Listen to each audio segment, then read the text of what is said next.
Message আছে। ধন্যবাদ। আমরা হামজা চৌধুরীকে নিয়ে আমরা ইতিমধ্যেই কাজ শুরু করেছি, অনেক দিন যাবৎ ধরেই কাজ করছি। যেহেতু হামজা চৌধুরী হচ্ছে অলরেডি ইংল্যান্ডের হয়ে খেলেছে, তো একটু তার প্রক্রিয়াটা আলাদা। আমরা অলরেডি সে এনওসি আমাদের দিয়েছে যে সে বাংলাদেশের জন্য খেলতে আগ্রহী। একমাত্র ওয়ালটন এসি দিচ্ছে 1 বছরের রিপ্লেসমেন্ট গ্যারান্টি।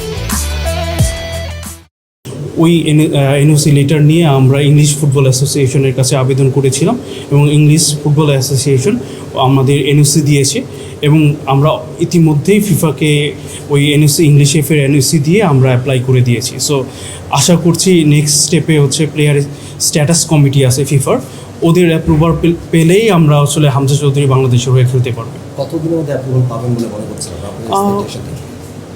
আমরা আশা করছি যে এটা আসলে প্লেয়ার স্ট্যাটাস কমিটির মিটিংয়ের উপরে নির্ভর করে।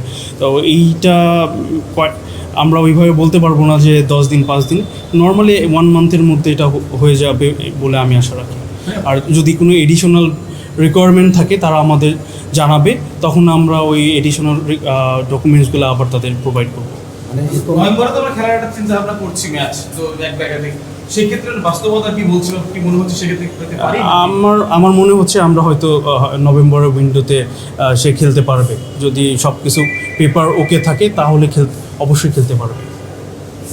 আর মানে এখন ধাপ বলতে শুধু স্টেটাস কমিটি একটা, জি। আপনারা তো পজিটিভ, আমরা পজিটিভ সে বাংলাদেশের হয়ে খেলতে পারবে।